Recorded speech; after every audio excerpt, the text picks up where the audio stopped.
Olá, boa noite. O A Notícia vai debater hoje aspectos políticos e jurídicos desta eleição presidencial, muitas vezes como eles se comunicam e se confundem. E para isso recebo Rafael Cortes, que é cientista político, tem doutorado em ciência política pela USP e é cientista político da Tendências Consultoria. Seja muito bem-vindo, Rafael. Obrigado pelo convite, Amanda, eu que agradeço. É um prazer recebê-lo. Olha, são 2h42 da tarde de sexta-feira. Eu preciso deixar esse horário claro aqui para o nosso telespectador, porque o Tribunal Superior Eleitoral vai decidir nas próximas horas se o Lula poderá ou não participar desta eleição, ou seja, se o registro da candidatura dele será concedido ou não. Acho que a gente já pode, basicamente, apostar no não, né? Provavelmente por unanimidade, todo mundo sabe que ele está inelegível. Agora, o que chama atenção é o timing dessa decisão. Era uma decisão esperada apenas para a semana que vem, para a primeira semana de setembro, e foi uma decisão tomada na sexta-feira. Como é que você vê essa antecipação, Rafael, e qual o tipo de repercussão que isso pode ter? Ela é fundamental, porque, como você bem colocou, do ponto de vista jurídico, dificilmente a gente deve ter uma mudança nessa interpretação de que o Lula é inelegível, portanto, não vai participar da campanha diretamente. Então, resta o efeito político do processo e da luta que o PT fez para manter a candidatura do ex-presidente. E aí, nesse sentido, o timing da definição da Justiça faz, se não toda a diferença, mas é um elemento importante, porque a estratégia do partido era esticar ao máximo o período de exposição do Lula como candidato, né? A ideia era fortalecer a imagem do ex-presidente para que no momento em que houvesse a substituição do Lula, muito provavelmente pelo Fernando Haddad, que essa transferência fosse mais eficiente por conta do Lula ganhando uma repercussão muito maior. Então, na medida que há uma antecipação do prazo esperado, num certo sentido, vai em direção contrária ao que o PT esperava, mas ainda assim, o fato político independente de não participar da eleição diretamente, o posicionamento do ex-presidente vai ser super importante para o quadro eleitoral. Ele vai figurar ali durante toda a eleição como aquela eminência parda, né? Aquela presença constante durante todo o processo eleitoral. E vai tornar a campanha do PT muito peculiar. Assim, a campanha do Haddad vai ser uma campanha muito sui generis e incomparável com os demais candidatos. Vai ser porque basicamente a mensagem do PT é unidirecional, é apresentar ao eleitorado o Haddad e colocá-lo como representante do ex-presidente Lula. Então, no fundo, a candidatura Haddad, na narrativa do PT, vai ser uma candidatura em defesa do ex-presidente Lula e do legado que ele teve no governo. Isso nenhum outro candidato tem uma tarefa, entre aspas, simples, porque eles têm que se desconstruir, eles têm que se posicionar em relação às questões da agenda do Temer, da reforma econômica. O PT, num certo sentido, tem uma tarefa mais simples, que é simplesmente apresentar o eleitor ao Haddad. É como se o Lula sobrevivesse. Sobrevivência do Lula, aquela ideia, né, que eles transmitiram no último discurso dele, antes de ser preso, no dia 7 de abril, os milhões de Lulas pelo país, é basicamente, acho que mais ou menos isso que eles vão tentar transmitir ao eleitor, terão essa tarefa. Perfeito, e não é uma campanha, uma narrativa que nasce agora com a eleição. Então, no fundo, o que o PT vai fazer ao eleitor é, a partir do impeachment da ex-presidente Dilma, colocar, olha, existe em curso, as elites políticas e econômicas estão desenhando uma estratégia contra o PT, usando diversas vezes o golpe. Né? Isso. Então, essa seria uma outra fase desse mesmo processo. Não é por um acaso que as pesquisas mostram um bom desempenho do ex-presidente Lula, mesmo estando na prisão há um tempo significativo. Fica muito mais fácil você combater um governo que é tão impopular quando você está na oposição. E quando o PT foi alijado com o impeachment da presidente Dilma do poder, então agora ele tem essa tarefa de lutar contra o governo extremamente impopular. Não é tão difícil assim. Amanda, você toca num tema central aos meus olhos para a gente entender o quadro presidencial, né? Então, quando a gente pega as pesquisas, olha os primeiros colocados, são todos nomes distantes do governo Temer. Marina, Bolsonaro e Ciro, só para citar os três melhores colocados, eles têm pouco em comum do ponto de vista do estilo de comunicação, da trajetória política, mas o que eles têm... E não participaram da administração Esse Temer, é o ponto. né? Não foram aliados, não foram aliados do Temer aliada, em nenhum nenhum momento. momento. E esse status de estar distantes do Temer é que ajuda eles terem um bom desempenho nas pesquisas e também ajuda a gente a explicar por que a força do ex-presidente Lula, mesmo depois da Lava Jato em torno do PT, do governo impeachado e, naturalmente, da prisão do maior líder do partido. Eu acho que isso é importante deixar claro, porque muita gente não entende, poxa vida, como mesmo ele condenado e preso continua alcançando até 39% das intenções de voto no Datafolha. Eu acho que é esse ponto que você toca, né? De oposição ao governo Temer e dando continuidade a essa narrativa do golpe, de repente se tornou eficaz. Agora, se a gente inverter essa equação, se o PT tivesse continuado no poder, certamente seria muito mais difícil eleger algum outro representante do partido se ele tivesse que carregar sozinho todo o ônus da recessão econômica, da crise econômica e política do país. Mais uma vez, você vai na direção correta. A única coisa boa de ser oposição é não ter a responsabilidade de entregar resultados e poder ser mais livres nos seus discursos. O governo e candidatos ligados ao governo têm essa tarefa de explicar o que está acontecendo. E o que está acontecendo aos olhos do eleitor? Maior insegurança do ponto de vista do bem-estar, crise dos partidos tradicionais, inclusive com escândalos de corrupção. O presidente Temer teve 2 denúncias, sobreviveu a 2 denúncias, mas que de alguma maneira resultaram num desgaste desse grupo político que articulou o impeachment e que ajudou a sustentar o governo Temer nesses últimos anos. E, portanto, o ônus de tudo que está acontecendo aos olhos do eleitor é sempre da atual administração. Como ela é rejeitada, isso beneficia a oposição. Quem é o maior nome de oposição?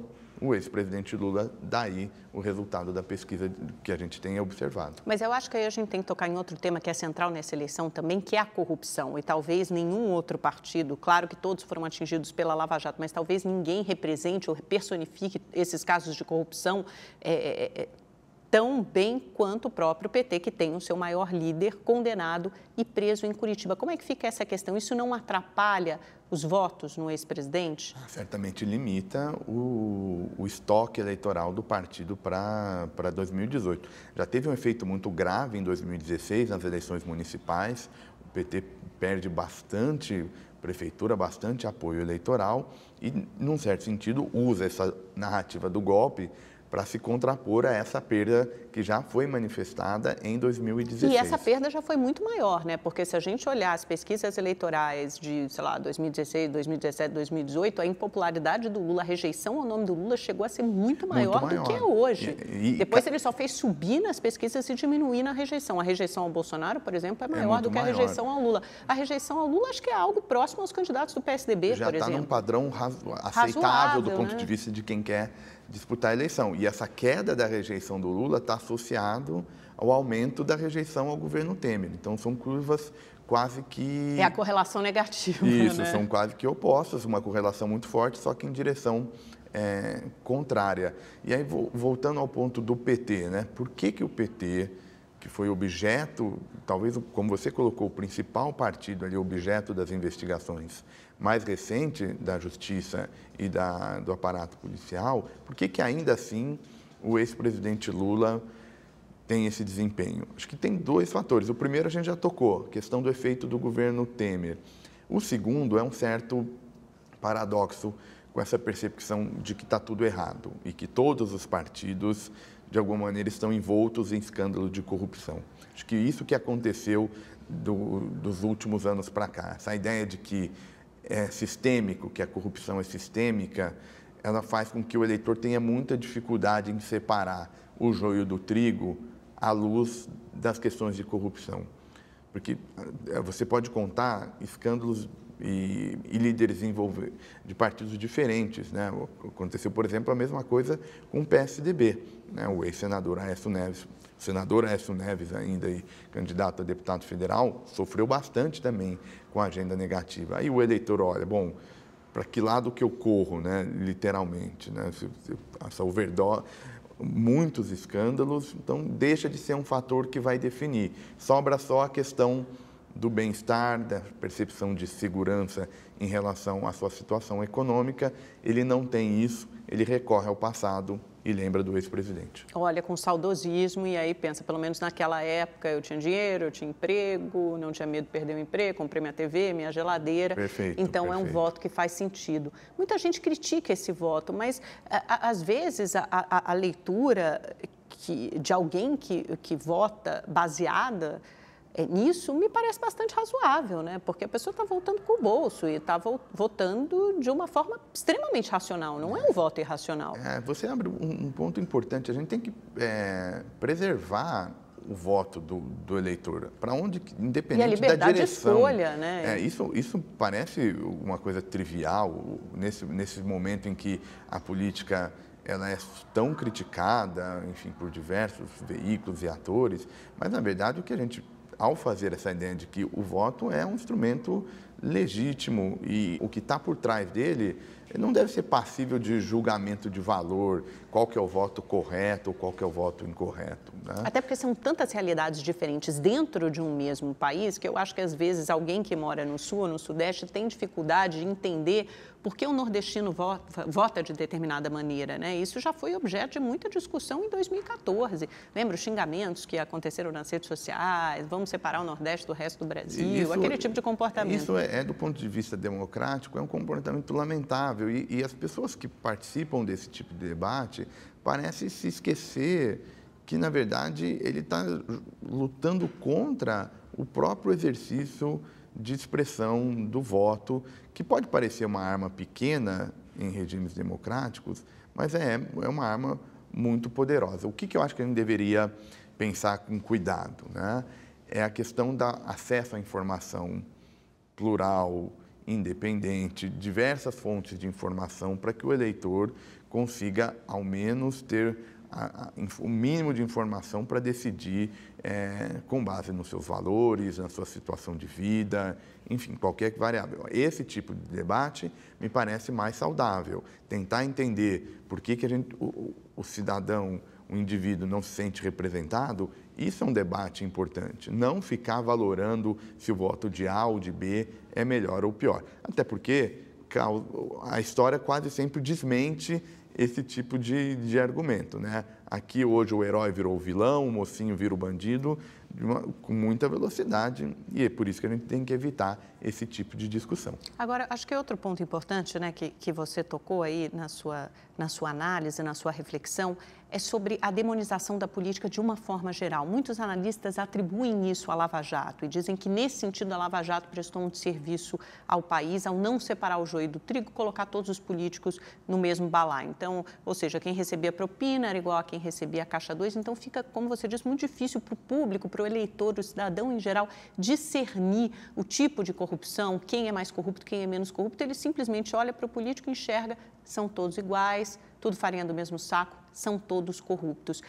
Nesse sentido, a Lava Jato foi, digamos, imprudente? Foi ela que provocou esse efeito ou não necessariamente? Não é uma leitura correta? Não, eu acho que assim, é injusto com a Lava Jato atribuir esse sentimento de antipolítica à Lava Jato no tocante ao processo de investigação da elite política brasileira. Então, não há dúvida que a investigação ela é fundamental. O Poder Judiciário é das instituições do Estado moderno, do Estado republicano e democrático, que precisa ser independente e autônomo justamente para fazer o controle no exercício do poder. O poder é tão relevante que ele precisa ser muito controlado. Então, não há dúvida de que essa agenda do combate à corrupção, na verdade, é de controle do comportamento do líder público, né, do representante, é fundamental. Então, até esse ponto, acho que não há nenhum comentário crítico a ser feito à Lava Jato. O que me parece que a gente tem que olhar com cuidado é imaginar que é dessa lógica de investigação ou do ativismo do judiciário que está a solução para a mudança dos problemas políticos do país. Então, esse ativismo de alguns membros do Poder Judiciário de querer, de alguma maneira, mobilizar, controlar, exercer um papel político, me parece que isso está fora do papel institucional. Então, as instituições de controle, elas punem comportamento desviante. Quem troca de governo, quem faz opção partidária, quem define políticas, é a batalha no legislativo e a sociedade, portanto, precisa valorizar esse voto, porque não vai ter solução que venha do Poder Judiciário. Isso que precisa ficar muito bem claro. Não é se um aparato policial não tem o papel de definir política A ou política B, como é que vai ser a política do salário mínimo, como é que vai ser taxa de juros. São questões que estão no âmbito da política. Agora, voltando a essa questão do judiciário, acho que a gente pode até fazer um paralelo entre o que acontece hoje, né, como eu disse, a gente está gravando o programa na sexta-feira, que em meio à decisão do TSE, a decisão sobre definir ou não o registro do candidato Lula ainda não saiu, mas a gente pode imaginar qual vai ser o desfecho, que essa candidatura vai ser barrada. O fato do TSE antecipar, isso também não revela de alguma forma um ativismo do judiciário, uma decisão clara do Poder Judiciário de barrar ou de se confrontar ao poder político? E aí eu pergunto isso porque a gente viu isso diversas vezes em relação ao ex-presidente Lula, né? Quando o julgamento dele foi marcado no TRF4, por exemplo, na segunda instância.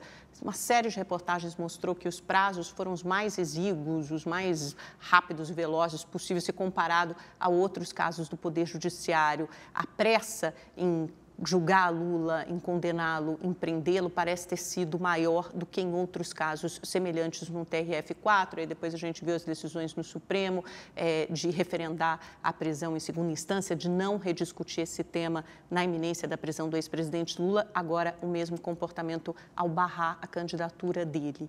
E aí, o judiciário está se comportando como deveria, está sendo prudente ou imprudente? Como é que a gente pode avaliar esse comportamento? Esse é um ponto super relevante. Acho que a natureza da crise, a gente pode datar ela desde 2013, uma série de episódios posteriores, é de natureza política, né? Houve uma polarização entre as forças mais relevantes da política nacional, em particular PT e PSDB. Houve um choque, que são as investigações judiciais na sobrevivência dos partidos políticos, e desde então a elite política vive um momento de crise e todos os resultados desse processo. Essa crise política teve reflexo no comportamento do Poder Judiciário, com destaque para o Supremo Tribunal Federal, que é o locus de julgamento e avaliação de processos envolvendo membros com foro privilegiado. E nesse sentido, acho que o Judiciário, o STF, não conseguiu corresponder em todos os momentos. Teve um aprendizado importante que eu espero que a partir que o futuro eles consigam fazer essa revisão para que lidem melhor com esse processo de crise, que foram uma série de decisões casuísticas, não só no caso do ex-presidente Lula. Amanda, a gente já teve aquele debate sobre definição do mandato parlamentar, que foi decisões divergentes no curto espaço do tempo. A própria decisão da prisão em segunda instância teve uma série de debates também num curto espaço do tempo. Vale a pena a gente lembrar, o Supremo define constitucionalidade do processo. Como é que a Constituição é interpretada de uma maneira tão volátil, num curto período prazo? De tempo, pelas mesmas pessoas? Pelas mesmas pessoas. Pessoas que mudam de ideia. Que mudam de ideia. Porque a gente tem ministros votando, de uma certa forma, uma orientação num determinado momento e depois mudaram de posição. E com mesmos temas. Então, a prisão da segunda instância é recente, quando a jurisprudência atual... Sim, logo, de 2016, né?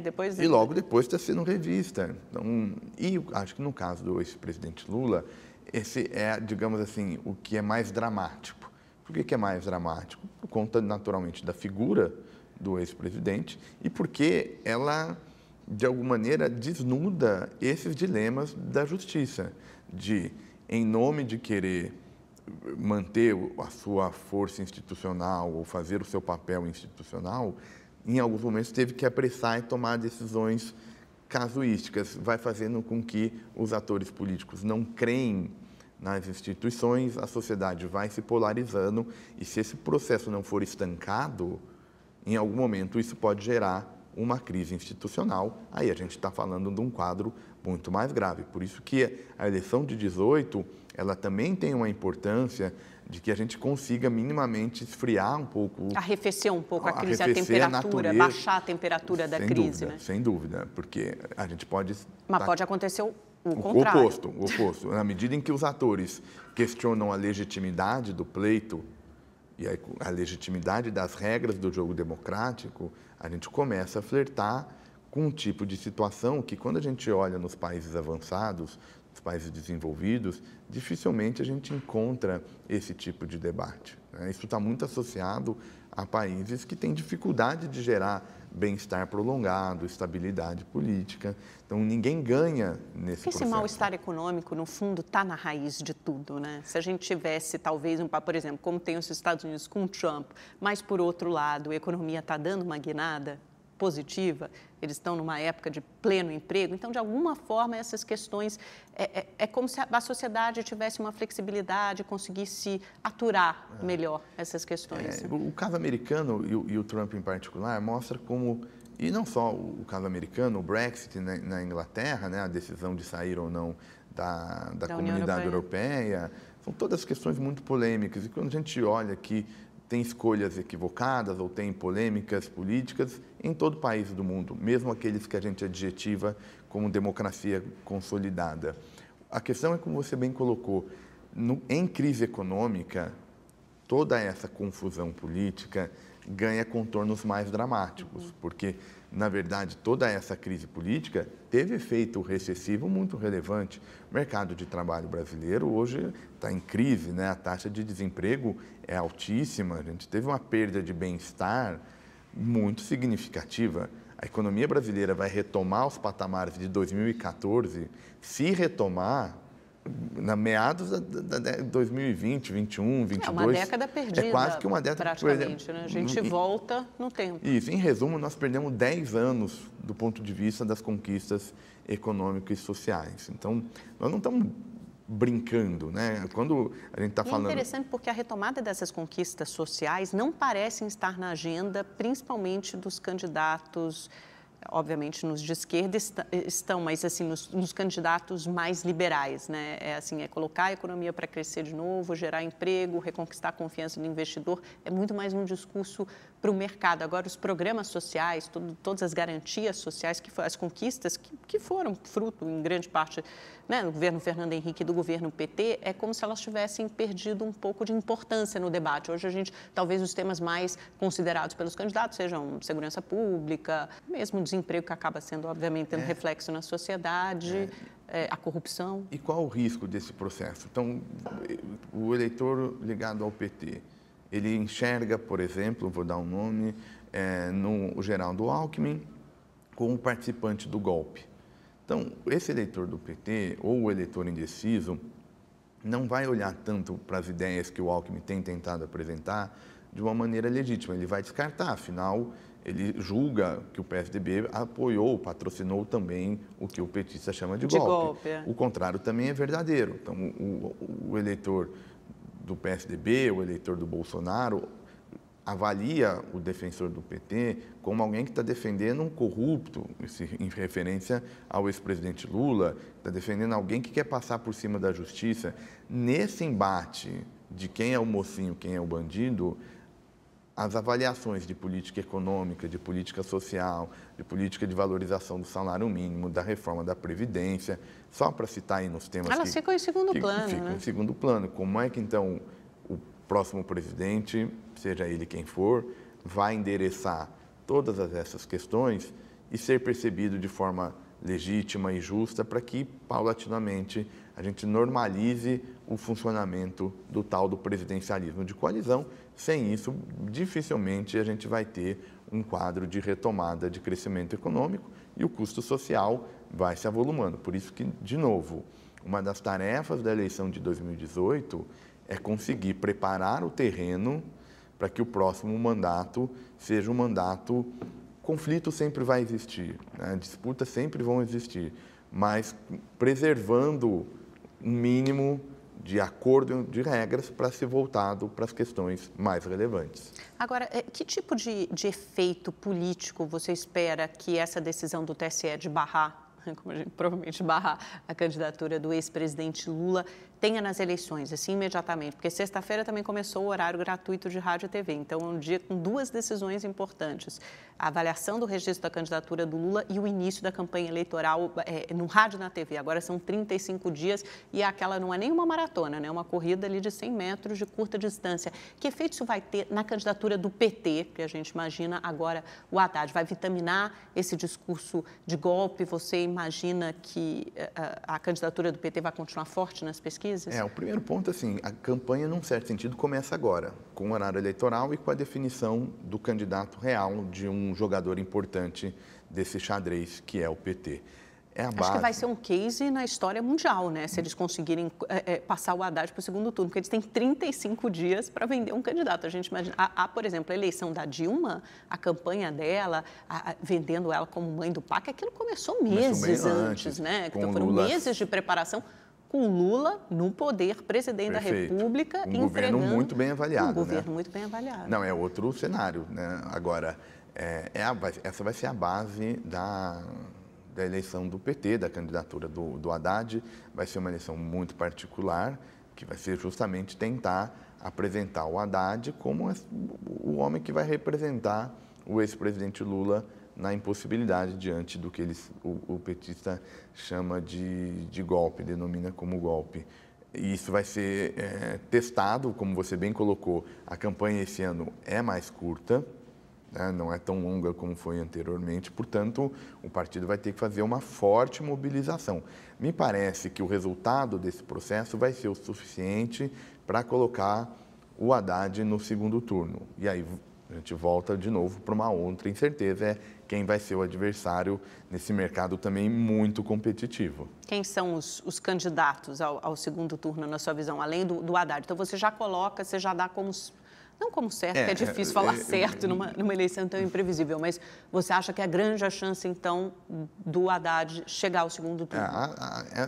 Essa combinação entre um governo muito mal avaliado, como é do Temer, gera espaço para a oposição. E não é só para o PT, é para a oposição como um todo. Em geral. Então, por que o PT? E aí acho que é um fato de ter o apoio do ex-presidente Lula, que deixa a candidatura muito particular, né? E me parece que tem um mercado eleitoral relevante para a legenda chegar ao segundo turno. Então, a outra ponta é, o sujeito não gostou do Temer, não gosta da administração do Temer, que tem uma rejeição beirando a 80%, para ser mais razoável nas últimas pesquisas. Então, ele não rejeita o Temer, mas não gosta da opção pelo PT. Então, num certo sentido, Alckmin, Marina, Ciro, Bolsonaro estão disputando aquele eleitor. Quer mudança, mas não o retorno do PT ao poder. Então, esse é um mercado que está em disputa. Tem versões mais à esquerda, Ciro e Marina, tem versões da centro-direita tradicional, Alckmin, em menor medida o Álvaro Dias, e tem versões, digamos, de fora do mainstream. O Bolsonaro, que na verdade, a trajetória dele é de um político tradicional, mas como ele tem um discurso muito polarizador... Como ele sempre foi do baixo clero, né? Parece que, de alguma forma, ele não estava no mainstream. Dá alguma sensação de que ele é novo, né? Perfeito. É um baixo clero... Excelente, excelente. É um baixo clero emergindo. E tem versões, por exemplo, como do Amoedo, do João Amoedo pelo Partido Novo, que é, esse sim, uma entrada nova. Que, aliás, tem crescido bastante nas últimas pesquisas, né? Tem se falado muito sobre isso nessa última semana. O Datafolha já mostrou ele antes, tinha 1% das intenções de voto, subiu para 2%. Em algumas pesquisas internas, aquelas feitas por telefone de bancos, como o BTG e o XP, ele chegou a 4%, e na estimulada e na espontânea, 4 ou 5%, e na espontânea ele chega com 3%. Aparece atrás do Bolsonaro e do Lula, quer dizer, a gente deve ver mesmo a tendência de subida do Amoedo. O que você acha que isso representa? Eu acho que, primeiro, o que está acontecendo, né? A gente tinha um sistema mais ou menos organizado, PT e PSDB. O PSDB era visto como monopolista do antipetismo e vice-versa, o PT, o monopolista de ser anti-PSDB. Essa é uma contraposição que todo país do mundo tem entre esquerda e direita. A gente já sabia mais ou menos quem são os partidos, mudavam os candidatos. Para 2018, esse sistema está em xeque. Então, ninguém mais sabe quem é a esquerda. É o PT, sem o Lula? É o Ciro? é o Boulos, e a mesma coisa, e talvez de forma mais intensa, no campo da direita. Quem é que vai emergir como um representante da direita? É Bolsonaro?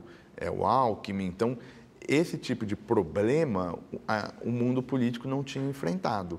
Então, tem espaço... Até o eleitor fica perdido, né? O eleitor, porque o principal fica... Né? Sem norte. Pensa, Amanda, quem que é o eleitor? Olha, eu não quero, de novo, eu não gosto do Temer, então preciso procurar alguma candidatura alternativa. Não é por um acaso que o Meirelles não consegue crescer. E o Alckmin também tem o pior dos mundos, né? Porque ele é de um partido que apoiou grande parte do governo Temer, que até hoje tem um ministro lá, o Aloysio Nunes, no governo Temer, né? Apoiou o que os petistas chamam de golpe e ainda teve o partido envolvido em escândalos de corrupção. Então, quer dizer, é muito difícil. É um trabalho duro. É muito trabalho. Aí você começa a ter um mercado, tipo de discussões, sobretudo por conta das redes sociais, que ajudam também a dar essa divulgação, que não existia antes e que é muito difícil para quem olha de fora as eleições brasileiras explicar o que está acontecendo, porque esse é um mundo que é um mundo típico de quando o sistema partidário está se desestruturando, ou as democracias nascentes. Isso é um quadro de crise. Nós não temos garantia o que vai emergir dessa crise. Aí, voltando para 2018, para as pesquisas, esse é o principal desafio do Alckmin, é encontrar esse status do antipetismo. Mas como é que ele faz isso? Até porque o antipetista agora já é o Bolsonaro, isso, né? Esse é o ponto. Porque ele se cacifou como antipetista. Qual que é a mensagem que o antipetismo quer? É uma mensagem à la Bolsonaro, é uma mensagem, ou um pouco do João Amoedo, ou o PSDB, ou é digamos, uma mudança por dentro, seria o Ciro e Marina. Então, essa é uma eleição que, não só, claro, importante por as razões que a gente já está conversando, mas que ela pode definir que sistema partidário vai emergir nessa reconstrução da política brasileira. Com os mesmos de sempre, né? A gente tem que fazer uma reconstrução com os mesmos nomes de sempre, porque alguns parecem novos, mas são nomes. Marina já disputou a eleição, Ciro, Bolsonaro nunca disputou, mas está há 28 anos na política, embora se venda como novo, o Haddad. É preciso deixar bem claro que nada muito novo. É uma certa ilusão de que os sistemas mudam da água para o vinho e que você substitui uma elite sentada, né? numa eleição. São processos longos que acontecem isso. E aí, acho que o caso da Itália é sempre um exemplo importante para a gente conversar. A Itália pós mãos limpas, né? Que um escândalo de corrupção muito parecido com o que foi a Lava Jato, um choque no sistema. No caso italiano, os partidos pré-operação Mãos Limpas, na prática, desapareceram. Foram dizimados, né? O que parece que não vai acontecer no Brasil, né? Pelo menos, por enquanto, não. Mas o sistema que emerge da Itália é um sistema que ainda não recuperou a identidade. E ainda produziu Berlusconi, e né? produz depois dessa confusão esse toda. tipo de Mais líder político. Alguma semelhança com o Bolsonaro é mera coincidência? Em certo sentido, é esse o processo. É esse o processo que ocorre. Quando você dizima e demoniza a política, perfeito, ou rompe o atual sistema político, você pode produzir uma nova versão, elite política. Ou pelo menos então uma versão mais autoritária, né? Eu fico imaginando que se esse não é um terreno fértil para o surgimento de opções autoritárias. Se não de autoritárias, mas de um personalismo ineficiente, e aos poucos esse custo vai aparecendo. Então, quem acompanha minimamente a política italiana não vê com os bons olhos. A gente acompanha a imprensa local. A dificuldade que eles tiveram em formar um governo agora. Né? Então, toda a crise, agora não forma governo, convoca novas eleições, é um processo assim, muito complicado, mas muito complicado. Imagina no Brasil que precisa fazer reformas econômicas para recuperar aquele patamar de bem-estar que a gente tinha conversado anteriormente. Isso é tudo muito mais grave. E que precisa de uma maioria no parlamento. Aí vem todo mundo perguntando, eu acho engraçado, mas você vai fazer aliança com fulano, você vai fazer aliança com Beltrano? Bom, quando você chega ali no Congresso Nacional, a verdade nua e crua é que você tem que fazer aliança, sim. Tudo bem que uma coisa é o discurso político e outra coisa é o discurso de um recém-eleito já governante, porque aí ele precisa fazer as alianças. Mas com alguém não adianta também ter essa idealização de que as alianças não são necessárias, porque elas são para aprovar os projetos e as reformas. Só voltar um passo antes, descartar aquele representante é descartar a própria democracia, o voto do sujeito. Foram os eleitores que colocaram aquele Congresso. Goste ou não, né? Goste ou não. Então, o presidente, ao não querer negociar com A ou com B, no fundo, ele está se tornando, num certo sentido, antidemocrático, porque ele está não legitimando aqueles partidos e aqueles líderes que estão presentes e que foram colocados com o povo. Pela população. Óbvio, né? A gente não pode ser também inocente e imaginar que essas negociações são necessariamente republicanas, mas é para isso que existem os órgãos de controle. Agora, como você bem colocou, política é o poder de mobilizar, de somar, e para ser bem preciso, se a gente quiser mudança de natureza constitucional, tem que encontrar lá 3/5 na Câmara e no Senado, são 60%, não é pouco, sobretudo porque é um sistema muito fragmentado. Quem não tiver essa capacidade não vai fazer reforma. Quem não se aliar, quem não goste, não vai conseguir aprovar nada. Não é um processo assim, é republicano, então não se trata do presidente gostar de A ou de B, do cinza ou do amarelo, se trata de exercer o seu papel institucional, que é aprovar uma série de políticas para que o Brasil responda aos desafios que não são pequenos, né? A gente vive uma crise e precisa ser minimamente endereçada. Rafael, vamos falar um pouquinho mais do Bolsonaro, que eu acho que a gente falou pouco dele. Como é que você vê a emergência, o surgimento dessa figura que foi crescendo? Acho que muita gente não notou, mas não é um trabalho de hoje. É porque quando a gente acordou, despertou, parece que ele já estava enorme, gigantesco.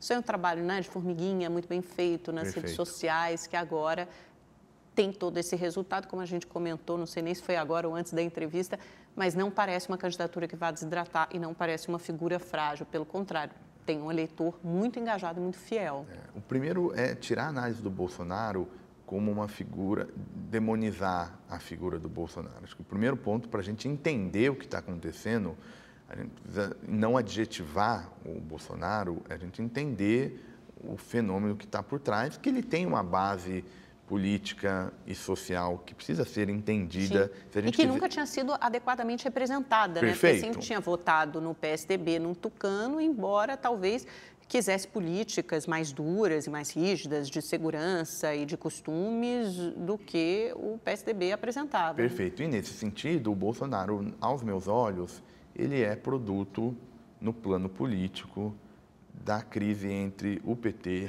e o PSDB. Por que eu digo esse ponto? O PT e o PSDB eram os partidos, os únicos partidos brasileiros que tinham o que a gente chama de reputação, que tinham alguma reputação a ser preservada, porque eles que ganhavam eleições presidenciais, eram eles que organizavam o sistema. Em alguma ideologia, bons quadros? Bons quadros, tinha interlocução com diferentes grupos econômicos e sociais. Governos, capilaridade. Então eles organizavam o sistema. Tá?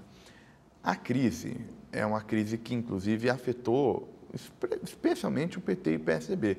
Você pega os partidos do baixo clero, esses que não têm essa reputação, não têm essa preocupação, o efeito é zero. O PP é um partido que está sendo investigado também, agora os progressistas. Só fez crescer. Então, é porque, para ele, essa percepção de que tem corrupção... É um partido essencialmente congressual, né? Está preocupado em eleger a maior bancada no Congresso, não necessariamente um presidente ou governador. Por isso que a gente reputa essa responsabilidade ao PT e ao PSDB. Então, houve um esgarçamento, né, de um espaço de diálogo que foi se reforçando. A primeira manifestação desse esgarçamento é do ex-deputado Eduardo Cunha.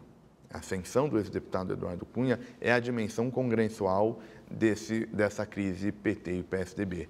No plano das eleições presidenciais... E até porque é alguém que veio do baixo clero e também foi, né, subindo, assim, foi a sua ascensão, como se fosse um novo rico. Ele encontrou dentro do Congresso, entendeu o que estava acontecendo e conseguiu emergir a partir dessa crise. É muito interessante a observação. É como se o Congresso antecipasse... Esse movimento agora do Bolsonaro, não há dúvida. Esse movimento que está vindo agora na eleição majoritária. Não há dúvida. E aí, quando a gente traz para a eleição presidencial, essa figura é o Bolsonaro. Qual foi a aposta que o Bolsonaro fez e que permite que ele seja o tipo de resposta que sai dessa crise de PT e PSDB? Foi a aposta, me parece, de reforçar, digamos, esse sentimento de mal-estar que o cidadão tem com a política. Então, digamos, essa política da terra arrasada beneficia o discurso do Bolsonaro. Tá? Uma outra opção que o Bolsonaro fez foi bater nessa ideia de que existe uma crise de valores na sociedade brasileira e quase tudo isso, nessa versão do Bolsonaro, atribuído ao comunismo ou ao socialismo. Quando a gente pega essas duas dimensões... E é uma inversão de valores, né, do que é mais importante, do real motivo da crise, que é uma crise econômica, uma crise política, mas não uma crise de valores. Eu não partilho dessa interpretação de que o problema nosso, no ponto de vista econômico, é controlar a emergência de instituições socialistas e que no plano político tudo isso ocorre devido a uma corrosão de valores. A soma dessas duas características faz com que o Bolsonaro e o populismo de direita, e aí não é só um fenômeno do Bolsonaro, é um fenômeno que aparece na França com a Marine Le Pen, em boa medida do Trump nos Estados Unidos, é um discurso... No leste europeu, no leste europeu bastante, e que Áustria. sempre precisa revisitar o passado. Então, o populismo de esquerda, Amanda, é aquela mensagem sonhadora de que tudo se pode, que falta só a vontade política e falta a revolução contra o sistema, que isso a gente tem de monte aqui na América Latina. Perfeito. Também, na Venezuela, na Bolívia, tivemos na Argentina até pouco tempo. Digamos, é um discurso da possibilidade, de que das coisas não tem custo, é uma questão da voz do povo ser expressa.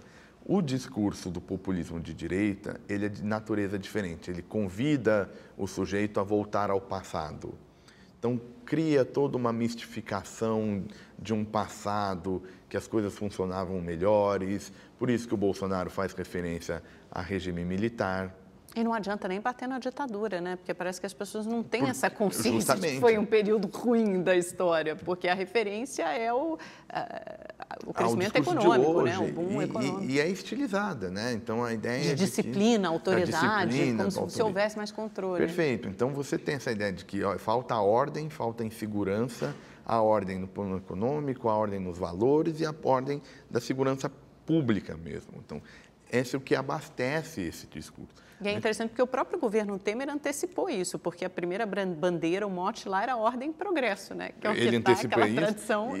Quando o Temer faz a intervenção no Rio de Janeiro, também uma tentativa de explorar... De colocar a ordem, que não funcionou. E por que não funcionou? Que não está funcionando. Claro. Então, é interessante, porque nesse sentido, a intervenção na segurança pública do Rio de Janeiro é um laboratório claro do que pode acontecer em candidaturas que evocam isso. O passado, a ordem, a disciplina, a autoridade. Não está dando certo, porque não é por aí. Não foi o diagnóstico equivocado, né? Enfim, não há nenhum sinal mais relevante de mudanças ali naquela situação tão grave como é do Rio.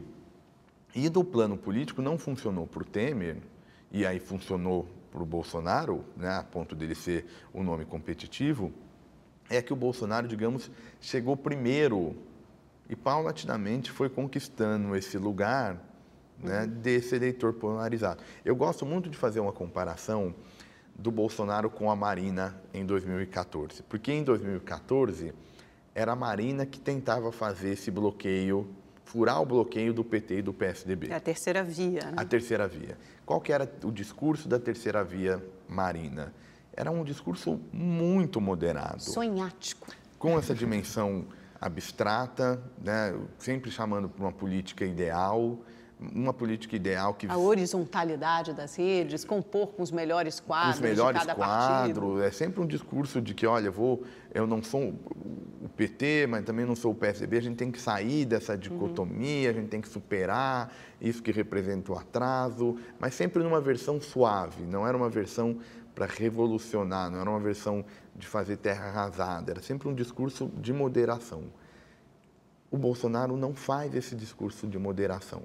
Então, a terceira via hoje se abastece desse eleitor que se cansou do PT e do PSDB. Se cansou tanto do PT e do PSDB que ele nem mais quer ouvir a mesma mensagem que a Marina oferecia lá atrás. Não, agora é o pé na porta. Agora é o pé na porta para usar essa imagem que você trouxe. É por isso que o Bolsonaro tem esse desempenho nas pesquisas. Acho que o primeiro ponto é não tratar o eleitor do Bolsonaro com o mesmo desdém que não podemos tratar nenhum outro eleitorado, para a gente entender o fenômeno político e social que está por trás da emergência do Bolsonaro e de forças dessa natureza. Rafael, vou te interromper. A gente vai e volta rapidinho para concluir alguns raciocínios e fazer uma reflexão final. Não sai daí. Rafael, a gente falou muito no primeiro bloco. Vamos, acho que tocar mais em 2 pontos, né, que a gente conversou no intervalo, são importantes mencionar. Primeiro, redes sociais versus propaganda política, agora que de fato começou no rádio e na TV. O que eu acho que a rede traz, né, as redes sociais? Elas anteciparam a campanha justamente para esses nomes que não têm à sua disposição recursos tradicionais numa eleição. Tempo de TV e estrutura partidária. Então, em boa medida, a campanha política do Bolsonaro, por exemplo, que é de longe um nome que mais gera impacto nas redes, já começou há muito tempo. E foi muito eficaz e muito eficiente. A do PT também gera bastante impacto. Gera mais impacto, mas me parece que para o desafio que o PT tem, o mais importante não é tanto a rede, é fazer aquela transferência que a gente estava comentando no começo da conversa, do Lula para o Haddad. O Bolsonaro não, porque o Bolsonaro é o candidato que tenta furar o bloqueio. Ele vai cair com o início da campanha? Eu acho pouco provável que ele desidrate, mas acho que a tendência é de ter uma... Porque vai ter uma desconstrução forte em cima dele também, né? Certamente. Ele será o principal alvo, acho que, de muitas campanhas. Certamente. Acho que tem uma tendência de perda marginal de votos, né? Mas não vai desidratar, justamente porque... Se ele tem 20%, 22% hoje, você deve acha cair, acho que eu imagino, para uns 15 pontos percentuais, o que vai resultar numa eleição super apertada e vai ser definida quase seguramente na última semana. As últimas semanas, se a gente já está achando que não está faltando emoção agora, Amanda... Que é o que tem definido as últimas eleições também. E agora, especialmente nessa eleição, que é uma eleição de transição. Agora, a rede... E aí você acha que o segundo turno fica entre Bolsonaro e Alckmin? Eu acho que no fundo é isso. Pode ter alguma surpresa? Olha, sempre pode, mas me parece que a tendência, se a gente tiver que reduzir a quantidade de cenários que podem aparecer, eu reduziria por um caminho que o PT é competitivo para segundo turno e a disputa na segunda vaga entre Bolsonaro e Alckmin. E nesse sentido, o TSE pode até fazer um favor para o PT, né? Porque aí, pelo menos, já começa a campanha do Haddad. São 35 dias, com certeza o pessoal do Haddad está feliz. Poxa vida, vamos poder colocar nossa banda na rua, na televisão. Claro, o PT está correndo muito risco também, né? Ao fazer uma aposta em algo que a gente já sabe que não iria prosperar. Então, no caso das redes, o que eu acho que é importante, ela ajuda muito bem a antecipar a campanha. Agora, ela tem um efeito menor na ideia do convencimento, ou seja, de quem pensa diferente, fazer pensar da mesma maneira. Ela é muito eficiente em juntar quem pensa igual.